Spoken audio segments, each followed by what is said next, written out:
So, where do we start and how do we put together a workout routine? I feel like 9 times out of 10, if I ask my client or athlete how they start their routine, I think it's trash. I don't like it at all. People are so confused on how to build themselves up with a workout, often getting too wrapped up in how to break themselves down instead. You want both really. You want to set the first part or half of your workout to be the build-up phase where you work on mobility, corrective exercise, movement patterning, and core. And then we move on to a phase with more muscle breakdown covering strength, explosive movement patterns, plyos, anything metabolic, burnout, or high intensity interval training. This creating a much safer dynamic to your workout because each step prepares you for the next. Why not run on a treadmill for 5 minutes to warm up? Problem with that is, while that will move the blood around, which will warm you up naturally, you've done very little to address your foundation, which needs work regardless of who you are. Setting your foundation means addressing weak and inactive muscles that you need to feel. It means having the ability to coordinate breathing with moving for optimal core function with action. It means bringing some mutuality and awareness back to the body that was probably never there to begin with, because guess what?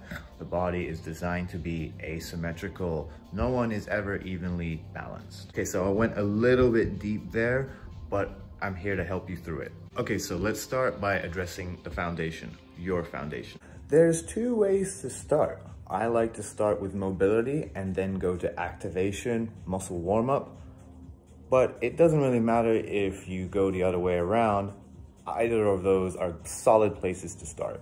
Some exercises can and will do both at the same time. That's why I posted the 90-90 hip mobility series. So we do our mobility, which gets us feeling loose. It opens up our extremities, which gets our arms and legs moving basically.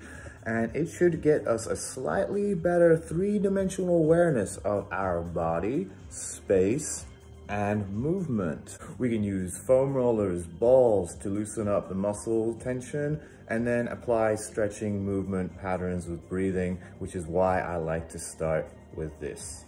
Activation, as I said, is about turning on weak muscles that you need. However, more importantly, is integrating those weak components with movement. Big missing piece right there. Everybody needs glutes and core, but are those glutes and core working together? I will of course be covering this in my tutorials, but activation exercises basically consist of some kind of static holds with breathing or integrative bodyweight movement patterning. Ultimately, activation exercises are unloaded, so no resistance. You might at some point want to use one of these bands for your glute activation, but they're really not that necessary, especially if you do the right movement patterning. You will get everything fired up and working together. So we now got the body moving and loose. We got some muscle activation and integration going. I can breathe properly. Now, let's challenge the core. For those of you wondering if you could do your core and strength in one circuit, of course that's possible, especially if you're short on time. I prefer to do core before strength because it's a continuation of the activation phase still. However, I think the wrong ideology would be to do core last. It's not really the best idea to test your structure stability when it's already fatigued. So that's why we do it before. So my suggestion is to do some core after activation because that will help with integration. When I think of core, sure, I think of static positions that fire up the abs, but I'm also thinking of tons of variations of chop, rotational movements and holds.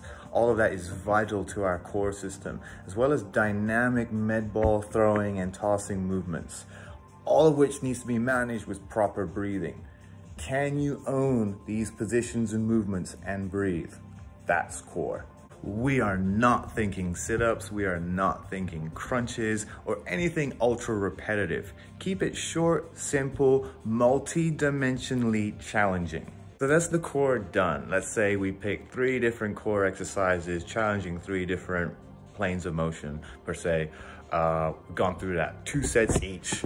What now? At this point, we have thoroughly prepared the body and are ready for strength training and complex movements.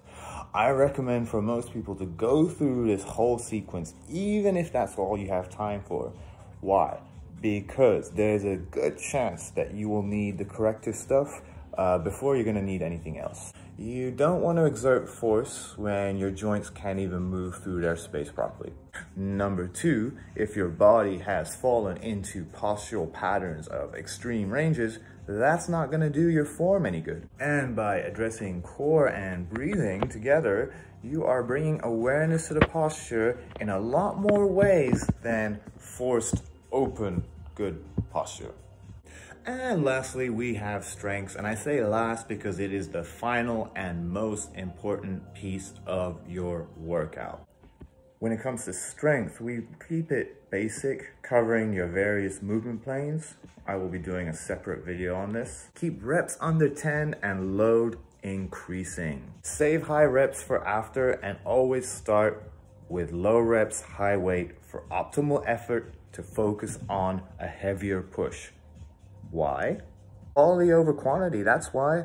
We need strength, people. If you want to overcome pain and improve your body's ability to handle life, you must increase its ability to handle capacity. You have got to load the body. Because when it's done right, you get right. And it's just certain steps that need to be followed to put your body in a safe place prior to lifting weights. Then having the capacity to handle load or such weight will allow your nervous system to change for the better. Remember, tissues heal, but muscles learn. And that's why we have lingering pain, because the nervous system doesn't trust what's going on. Load provides the appropriate amount of stress on the body for it to learn, adapt, and change. And that's why we gotta work on strength, people.